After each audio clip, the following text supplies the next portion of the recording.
Okay, everyone, please find a seat. We're ready to get started. Thank you.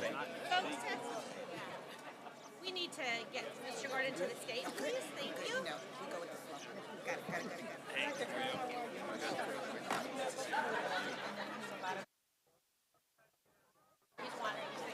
Well, Marshall, let's see how you spell that. Oh, wow. Fancy one. There's no method to the madness. Marshall, we want to encourage them one more time to find a seat. Okay, all right, I don't mind doing that. So if you're ready to, are you ready to go? Let's find out if our platform is ready to go. Before we lose the president.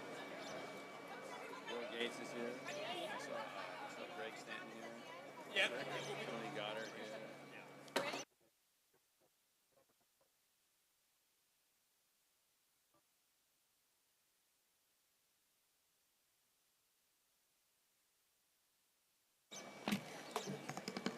Well, good morning, everyone. We are asking those if you are able to and willing to take a seat so that we can get started with this wonderful celebration.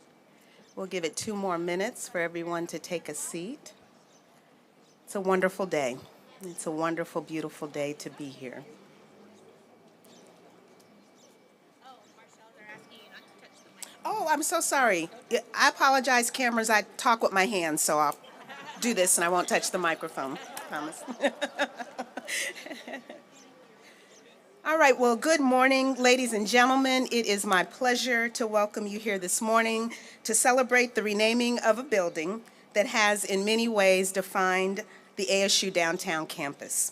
Called Taylor Place since it opened in 2008, 2 years after the downtown campus began its operations, we are here this morning to give it a new name, one that honors the mayor, whose vision for downtown Phoenix has been realized over the past 2 decades, Phil Gordon.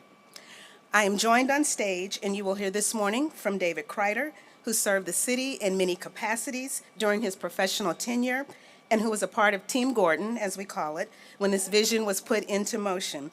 Also with us this morning is ASU Director for Residential Life, Christiana Sletton, ASU Student Body President, Evan Liss, Phoenix Mayor Kate Gallego, ASU President Michael Crow, and of course our honoree, Phil Gordon.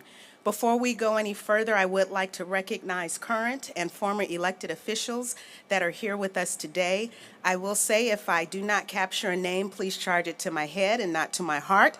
We did our best to make sure we capture everyone, but there's so many people here to celebrate our beloved Phil today that I'm sure I will miss someone. So I will ask you at the end, if I did, to wave your hand. So we know we have, and in no particular order, you know, we were always trained as city staff, you make sure you call out protocol in terms of when you announce names. You start with the senior and you go on down. But I'm not going to do that this morning because, again, I just have a list of names, so please indulge me. So we have former Phoenix Councilwoman Peggy Bilston, who's here. We have current Councilwoman Deborah Stark. We have current Councilwoman Ann O'Brien. We have former Mayor Terry Goddard. We have former Councilman Craig Tripkin. We have our current U.S. Congressman Greg Stanton. We have former council member and former state land commissioner Maria Beyer. We have former Congressman Sam Coppersmith. We have Councilman-elect Kevin Robinson. We have Supervisor Gates, who also former city councilman with the city of Phoenix. And I'm sure I've missed someone else. So if there's anyone who is a current or a former elected official, if you'll just wave your hand. Okay, I think we did good. Where's Jay? Boom, right? Right? We did some boom. So we did that. Thank you so very much. All righty. So with that said, my career, and the reason why I'm in front of you all this morning, I'm sure some of you all are wondering that, but my career at the City of Phoenix has covered 22 years in roles that include Chief of Staff to former District 8 Councilman Michael Johnson, Deputy Director for Community Development and Government Relations at America's friendliest airport, Phoenix Sky Harbor. Woo woo, right? Where's the airport people? Woo woo. As a civilian equivalent, as a civilian equivalent assistant chief for the Phoenix Police Department, as Director of Community Affairs, I have been honored to serve. Truly, I have the public in those capacities, as well as in my current role as the Human Services Director. However, I've never been more inspired by what a city could be like Phoenix than what it took for the 8 years that I served Mayor Gordon. Mayor Gordon worked on plans, projects, partnerships, and programs, all focused on one thing: people. Something Phil reminded us of every single day as we came into work and as we left, that we as his team were here for the people. And as we gather today at this building, fittingly named for him from this day forward, a residence hall, a home for the people. So let's get on with it. It is my pleasure to introduce to you Dave Kreider, former Deputy City Manager and forever a man of service for the City of Phoenix. Dave.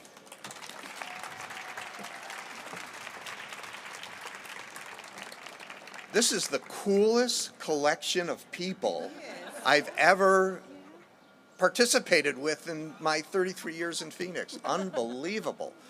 I've known Phil Gordon for more than 30 years, not as long as some of you, but longer than most.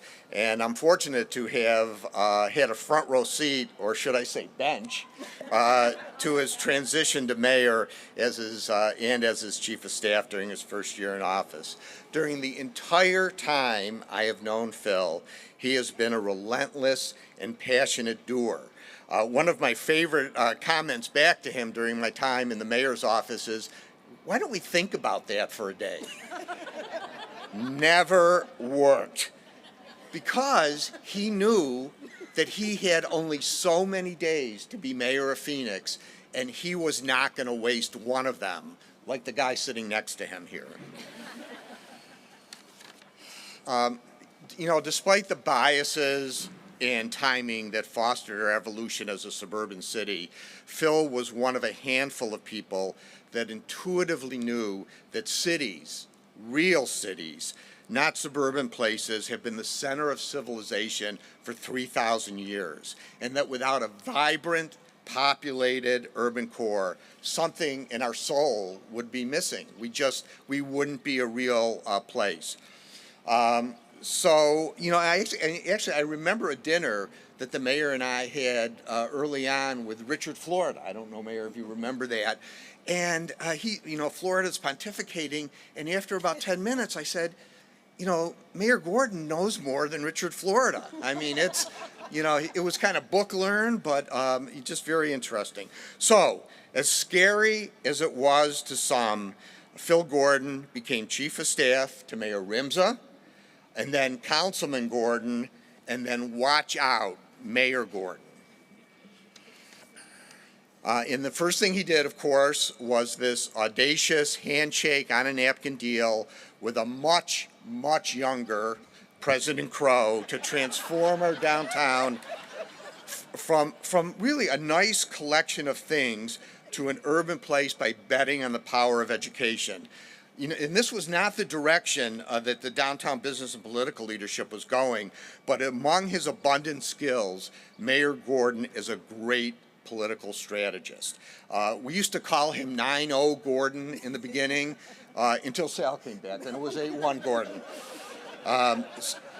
So Mayor Gordon's vision and political leadership and the collection of people that came together.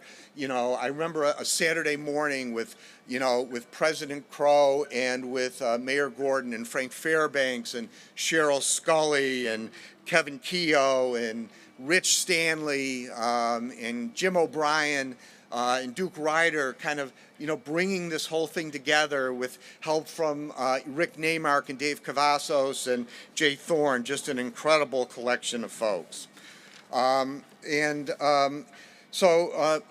would just want to conclude with one thing, because I think this is really representative of my friend Mayor Gordon.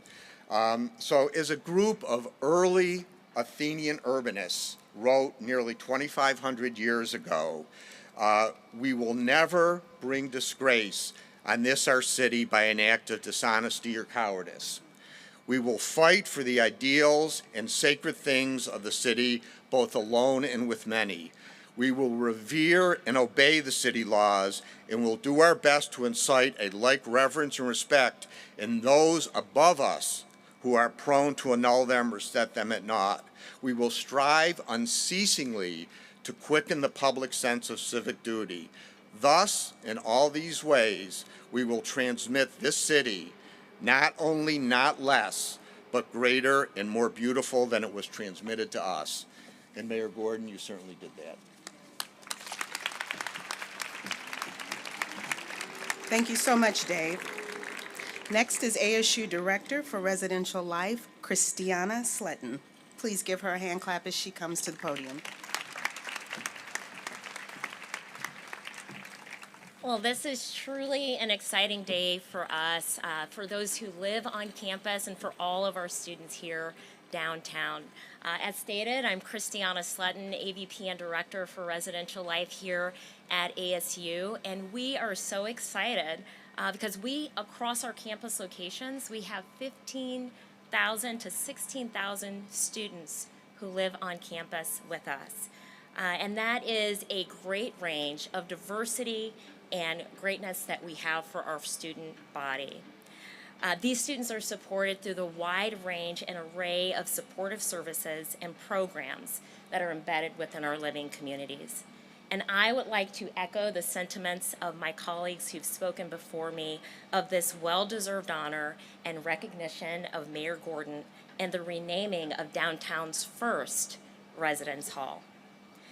Gordon Commons is home to 1,300 Sun Devils with varied majors in journalism, integrated science, health, nursing, public service, and management. When we opened in 2008, it allowed for students who were downtown to shift out of living in the hotels as they attended classes to transitioning into a well-supported living and learning community that not only facilitates their ability to be successful, but also develop their love and their passion for the Phoenix community. Now, for those of you who have lived on campus before, you know how invaluable that experience is.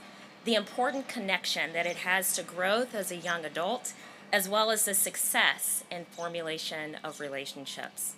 I remember my first time living away from home on a college campus. I went to a small university back in Michigan, and I recall the wonder and the excitement of that experience, coupled with the angst of whether I would make friends, whether I would find my way, and the mark that I wanted to leave on the world around me.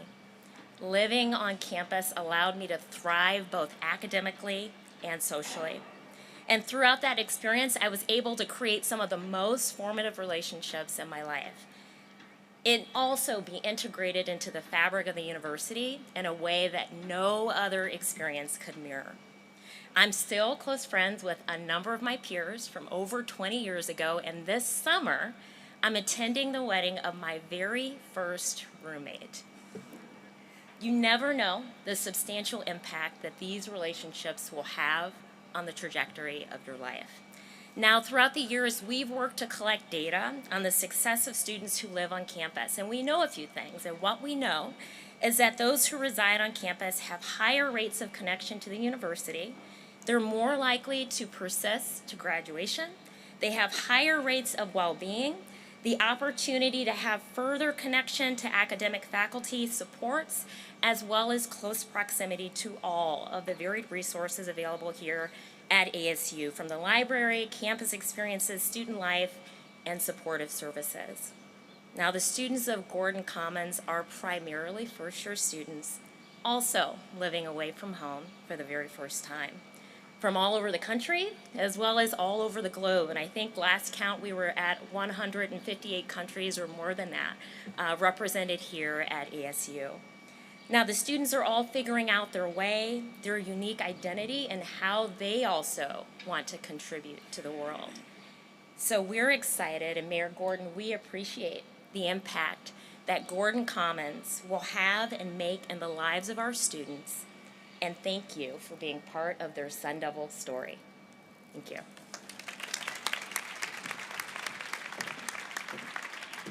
Thank you. I now have the pleasure to bring to the podium Evan List, current student body president. At least that's what was in the program. Yeah. Okay, all right. I think that's right. Well, after the video that came out, I didn't know if I was supposed to sit in Dr. Crow's seat. But no, I'm just kidding. Younger, thinner.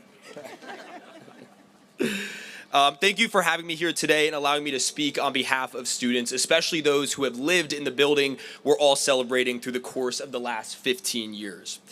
When I was applying to college quite a few moons ago, around the time we were celebrating 10 years of TP, I made a somewhat unique decision. I applied to one school. You can all guess which one it was. So many of my high school classmates and teachers didn't understand my logic, but when I came here and explored what Cronkite offered and what ASU on a larger scale could give me, both academically and personally, I just knew this was my place.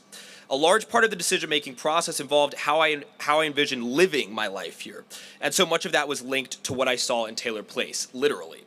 You see, I'm from the East Coast, and both my sisters went to college there. Before looking into ASU, I witnessed how my older sister lived at an unnamed university in the DC area.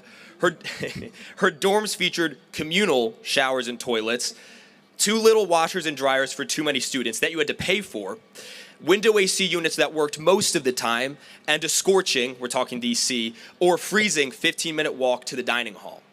So you can imagine my amazement when I came here for a tour of ASU's downtown campus and its main residence hall, where each room had its own bathroom and climate control built in, where you didn't have to pay to wash your clothes, and where the dining hall was just a quick elevator ride away, not to mention a Starbucks, convenience store, and Chick-fil-A as well. Pretty good deal, I think. Yeah, this was definitely my place. I didn't realize at the time, though, how many firsts I'd have in this building and how genuinely special it and the people within it would become to me. On move-in day, I remember nervously packing into an elevator with my family and all the stuff we shipped here from New Jersey and going up to the 11th floor. As we rolled our carts into the lounge, I stood close to my parents and sisters, still inseparable from the family unit. Then my CA and Rascal, which are now called pals, talked to me and explained things and gave me my own keys. The whole being an adult thing was becoming more and more evident with each passing minute. We went down the hall to the last door on the left, and we found my roommate, also named Evan, and his family, also from the Northeast, and a window with a stunning view of the North Valley, featuring Piestewa Peak, the Midtown skyline, and even glimpses of Camelback.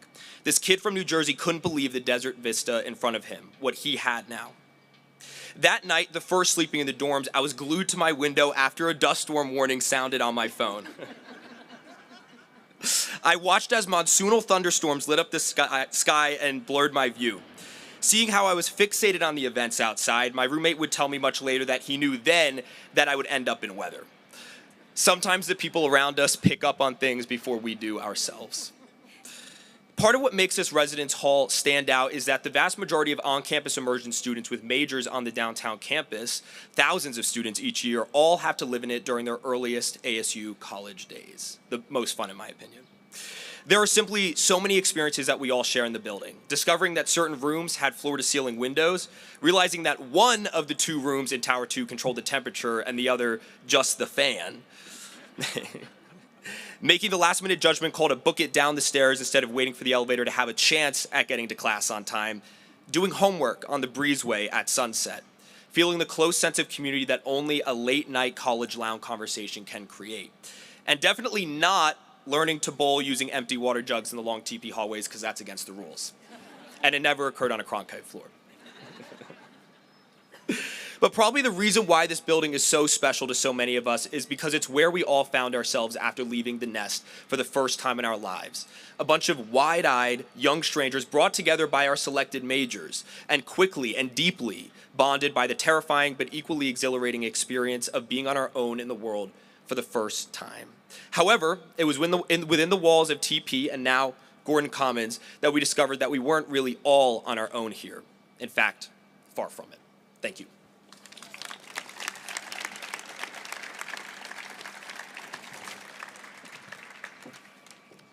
Thank you, Evan.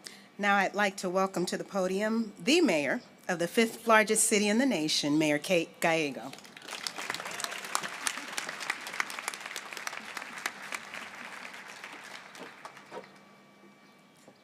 On behalf of all the elected officials gathered here today, it is my honor to celebrate Phil Gordon and his legacy. Part of the reason Phoenix has been so successful as a city is we have had the right elected officials at the right time. And the fact that so many elected officials and community leaders are here today to celebrate Phil Gordon really shows what a difference he has made and how much we all care so deeply about this city. So thank you to the really impressive group of people who are here today. We are all judged by the team we build, and Phil Gordon, this is quite a who's who. One of the important things that Phil did was find that higher education is going to be key to the future of a community. So many of the jobs of the future require at least a bachelor's degree and perhaps even more. And then Phil and Dr. Crow brought that legacy to downtown Phoenix. It has been incredible to see the impacts, whether it be making us a bioscience hub or a semiconductor hub. So much of the jobs of the future start with ASU and with the back of the envelope deal, or napkin deal, that brought us here today. So it is exciting to celebrate what Phil Gordon has accomplished and this lasting legacy. It will continue to help generations of future leaders of the city of Phoenix. I have had the pleasure of now having 24 ASU interns come through my office and help us make a brighter city, and many of them have lived in Gordon Commons. I'm joined today by Hannah, who's pursuing a double major in nonprofit leadership and management and public service and public policy, and she lived at Taylor Place for 2 years, so she's my expert in this building and talked about some of the same things that Evan touched on. It is a gorgeous building, and it's a showcase for our city and our downtown, where you see the amazing airport on one side, our beautiful mountain parks, our downtown.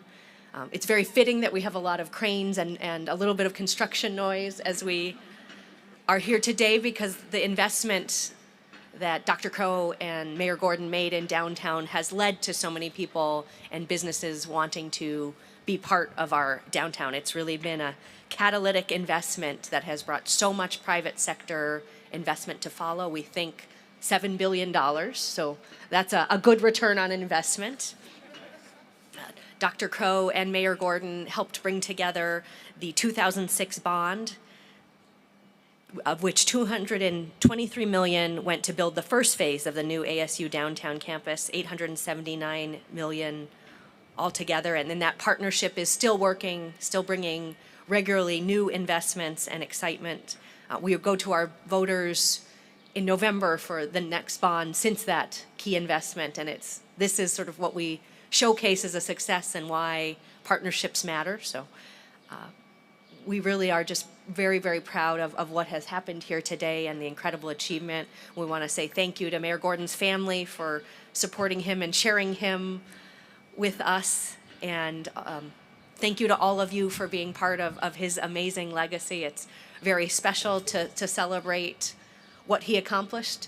I think today's focus is on ASU, but Mayor Gordon was someone who stood up to bullies and took on some tough fights before they were fashionable, and so we ought to recognize the entire legacy today and say thank you for helping build the amazing city that is Phoenix.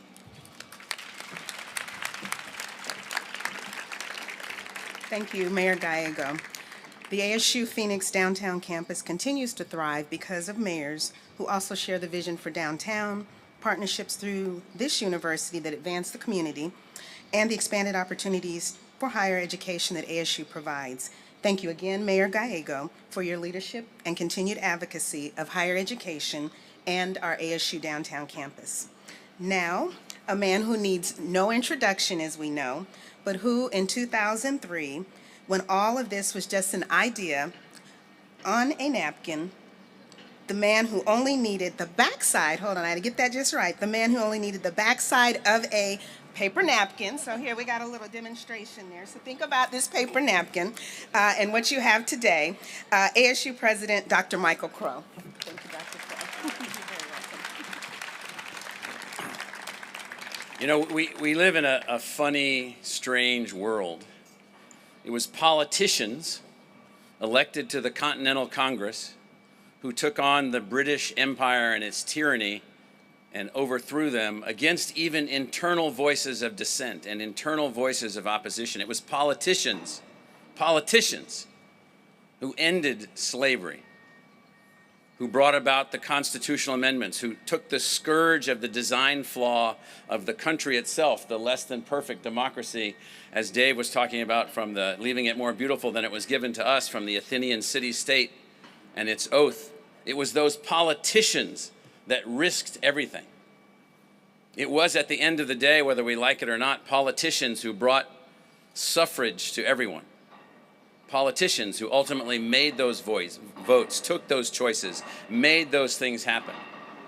Politicians who have advanced our country in every step of the way, for which they are denigrated, attacked, maligned, everything that you can possibly imagine. So when I met Phil on my appointment, I could tell instantly that I was talking to one of those politicians who got into politics for lots of different reasons, but wanted to make certain that the democracy was more successful going forward, wanted to make certain that the world was being moved forward in a positive direction, wanted to make certain that the city could be better and more beautiful than it was given to him. The oath that Dave is talking about, he and I went to the same graduate school in Syracuse, New York, and you walk into the center hall behind a statue of George Washington, is that oath, the Athenian city oath.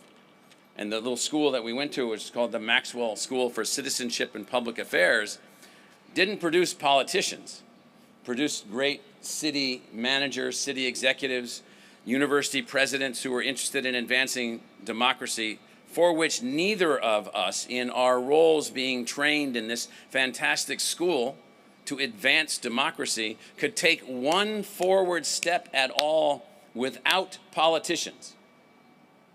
Because in this democracy, the people determine who fill the critical positions. The people determine who will make the hard choices. The people determine who will make the hard fights. And so in Phil, in the first instant that I met him, I basically said to myself, hallelujah. Here is a fighter, a person elected with purpose, a person elected to want to make things happen. And we were focused on one thing.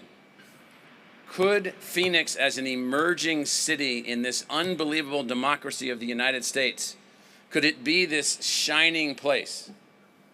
Could it be a city where everyone was equal? Could it be a city where economic progress was for everyone? Could it be a place where anyone could have access to a great public university? Could we make that public university be a part of the heart of the city? Could we make a city where the voice of the people could be heard? Could we make a city where you could build a law school named for a local legal genius, which was not like other law schools, isolated, cut off? This law school, you can walk into the law library as a citizen. The school is designed to be here in the center of the city, engaging everyone. Our Watts College of Public Service and Community Solutions focused on social work. I mean, if you look at what's here, the law school, the School of Public Service, the School of Public Affairs, the School of Social Work, the School of Criminology and Criminal Justice Studies, the Walter Cronkite School of Journalism. These are not like happenstance accidents in the design. What was designed here with Mayor Gordon was, how do we build a great public service university in the heart of a great democracy in an emerging city? Here's something that you don't really grasp fully. The population of the city of Phoenix today is nearly as large as the population of the United States at founding. Process that. And the politicians of Phoenix are then leading a city-state of immense importance to the future, immense importance to the success of the democracy. So how do you make that happen? How do you achieve greater things for the cities that are being evolved in this still emerging democracy? You find politicians who are brave and courageous and relentless, and even sometimes unusual.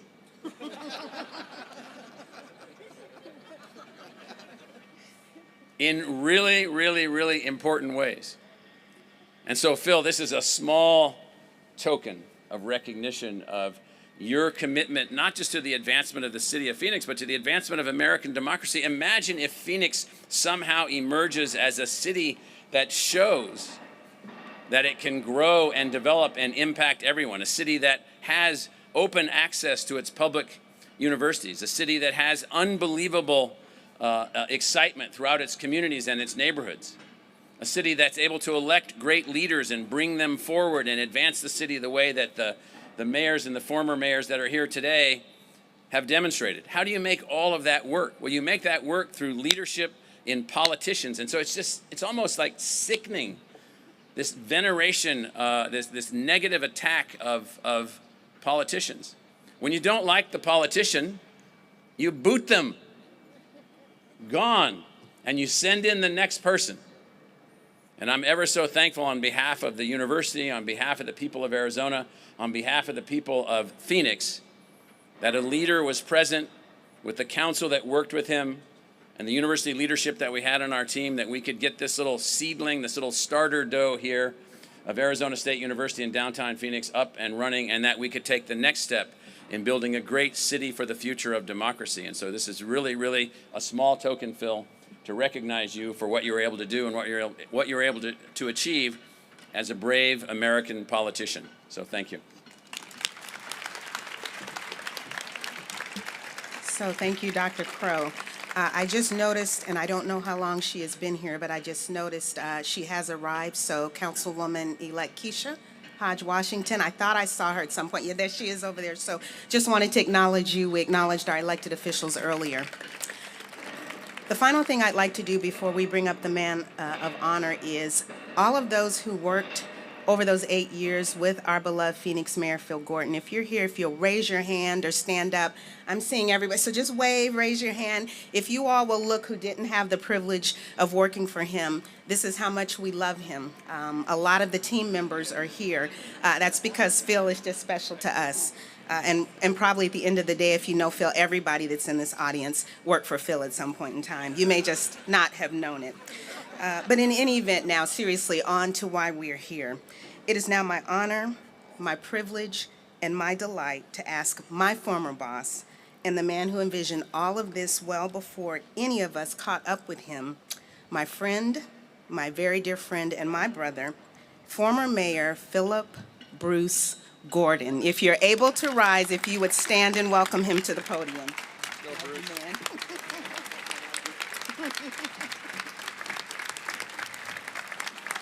Thank you. Thank you very much. Thank you, Marshall. You were with me in the mayor's office, as we said, the entire time I was there. And you were then, as you are now, a great public servant.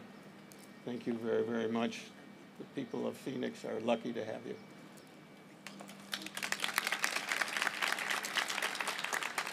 I'd like to start, hopefully I don't goof it up, by acknowledging my family that's put up with me over these years. Here today are my sister, Gail, and her husband, Ron, my son, Jake, my daughter, Rachel, my son, David, and his wife, Jenny, and my granddaughter, Audrey. And in the back there in the middle is my other son, Jeff, and his wife, Nareda, and Victoria, and Reese, my grandchildren. Thank you very, very much for being here. I love you all, and I thank you very much.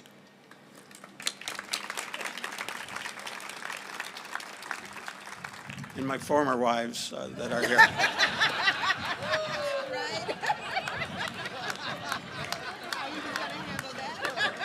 Saving the best for last, right? Well, that probably bought me another week.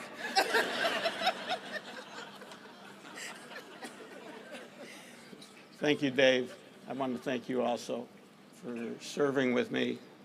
Like Marshall, you're a great public asset to the public, but also to me. And thank you for putting up with me on those thinking about it one days, or having to answer to Frank Fairbanks, the city manager at the time, not once, but multiple times a day. But we had a lot of ideas, didn't we? But we got a lot done. Mayor Gallego, thank you very much for not only your kind words today, but for what you've done as mayor and as councilwoman first, but as mayor. I'm proud to say that I live in a city where my mayor is the mayor of Phoenix, and so much that she does is to carry on the legacy of former mayors that are here today, like Congressman Stanton and Mayor Stanton. So thank you very, very much. And President Crow, Doc, as I like to call you, thank you for believing in me and an idea and working with me and working with the citizens of Phoenix, many of whom are here today, to bring about this great downtown, integrated into the downtown, which was part of our goal and our vision, and so successfully done. Your leadership has really changed the state and the city, but also the nation. Phoenix is recognized now as an important city in the country. And with that, we have your gratitude for the work that you've done. There are many of you here today. I wish I could call you out, all my friends, all those that have worked so hard to make the city of Phoenix the great city that it is. I wish I could call you by name, but you know who you are. You know what you've done, and you know the important lesson that we learned by working together. We did this. So while I'm humbled today and honored today, I want you to know that I really do believe in my heart that it was we that really accomplished what we've got today. I see so many as I look around that we've worked with so hard, and I wish again that I could call you out. But I think of you almost every week on how we've put this great downtown together. And I'm grateful to all of you. I'm grateful that you took a risk on an idea that downtown could not only be integrated and revitalizing the downtown area by ASU being welcomed into the neighborhood, but that downtown could be the heart of the city, the government, the economic, the cultural, the business, the entertainment, and the residential heart of the city. A place that creates health and vibrancy in the entire city, just like the heart in a human body. I would say it's beyond my wildest dreams of what downtown has become, But for those of you who know me, you know that I dreamt big. And the reality is, if you don't dream big, you won't accomplish what we've accomplished together. But 20 years ago, this was a big risk. And I think I need to acknowledge that.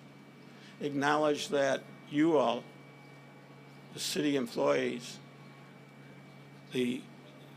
Dr. Crow and his leadership team, my fellow councilmen and women, and all of those voters that supported the bond election, believed in an idea that started on the back of a napkin.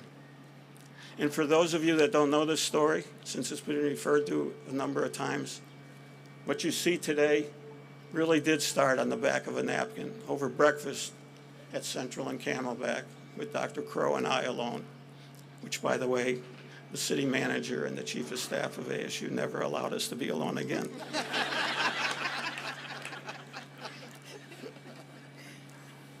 More people, 1,300 plus, as you heard, now live in this building than lived in the entire downtown at the time. That wasn't a downtown that was healthy. And that was a downtown that Dr. Crow and I knew that we had to plan, not only to bring ASU to downtown Phoenix, but to integrate it so there weren't barriers like in so many other cities. Phoenix at the time was the only city that didn't have a university, a capital city, that didn't have a university in it. And we were able to bring it into the heart of downtown because you all believed. We wanted a university that is part of the community, shared by the community, and embedded in the community of service, a resource, a catalyst. Yes, we wanted the access to education, but we also wanted the impact it would have on the community in which it lived. ASU changed downtown from a desolate and empty place after work and on the weekends to what it is today, the most vibrant part of the city. Not only did it bring new buildings, and it helped preserve historic old ones, like the APS building that was mentioned, the YMCA building, the AE England building, and the old post office. Today, I'm sure that those, or many of those, would only be distant memories if it wasn't for ASU coming to downtown Phoenix. ASU preserved the old, the historically significant, ushered in the new, while also driving ridership on the light rail, adding to the arts and the cultural district in Roosevelt Row, inspiring private investment like the one that led to Cityscape, and bringing activities to downtown that were 24/7. We said that this investment would lead to greater investment. We said it would lead to new businesses, new commercial ventures, new residential opportunities, new high-rises. All of that has come true and more. Downtown is the heart of the city. And like the human body, the city is only as healthy as its heart. As it beats, so does the city. Today, that heartbeat is very strong. And we said ASU would grow and we would thrive. And President Crow said the university wouldn't stop with its first investments. It would continue to grow. And true to his word, ASU has brought the law school and Thunderbird. ASU is a tenant at the Mercado and at Arizona Center. They are in the Warehouse District and at the Arizona Center. They are now a resident hall on the west side of Phoenix. So we continue to expand ASU's presence. And if I know President Crow, and I think I do, he's already planning more as he looks about today. But this building is where student life started. Actually, it started at the old Ramada Inn while Taylor Place, Gordon Commons, was just being built. President Crow would say that students would always vote with their feet. And at a time when this was a risky venture, the students did vote, as did the rest of downtown. And nobody questions the outcome of that election. No recounts or no court challenges. So I also want to thank those early students and their parents. They took a risk too. They brought their students, their loved ones here to the downtown campus at a time when they when they lived in transitional housing and went to school in transitional classrooms. I was delighted to hear Evan's remarks. Evan, students like you are really the people who made this work. We owe you and those who came before you a debt of gratitude for the energy and creativity that you brought. You are why this works. You are why so many businesses came to downtown, so many new businesses that had a start where they wouldn't have had a start elsewhere. So let me take this opportunity to remind everyone here that perhaps the most important lesson and significant lesson that is lasting that we can learn from the ASU presence is that when we work together, when we compromise, when we help each other, what we can do. We had some bumps along the way, but we proved that government, along with the higher education community, K-12 educational community, and the private sector, are powerful partners and can do amazing things that benefit our community. We can take an idea and not only make it work, but make it look like it always was like that. We can transform something fragile into something that is robust. If we have faith, if we remain committed, if we compromise and work together, we can make progress. It's good to remember that. And it's because we is a powerful thing. As many of you know, I've been dealing with some health issues. It's been a challenging year. I've had my moments of doubt, but I've had the incredible support and love from my family and most of you here today, and many of you that aren't. I think of all the things today that I can be grateful for, that is the top of the list.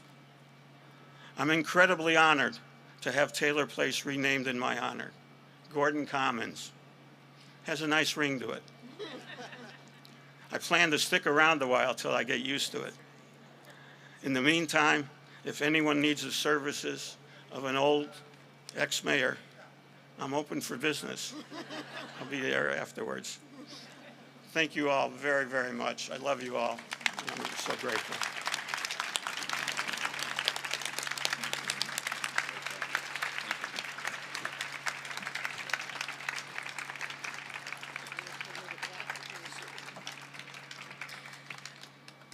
Now, Phil, Mayor Gallego, President Crow, please unveil the plaque that will rest in the lobby of Gordon Commons and serve as a reminder of today and the journey that brought us here.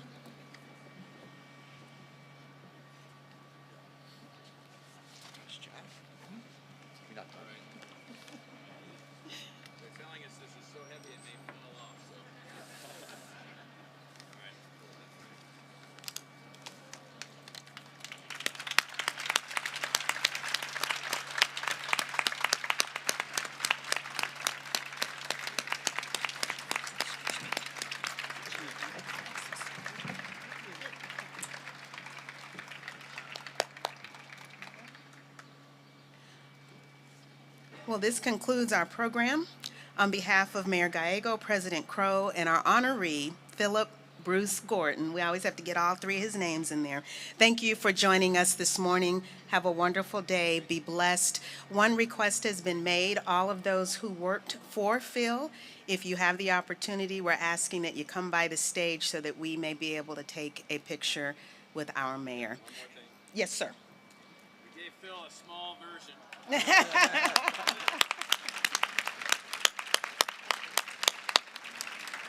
All right, thank you all so much.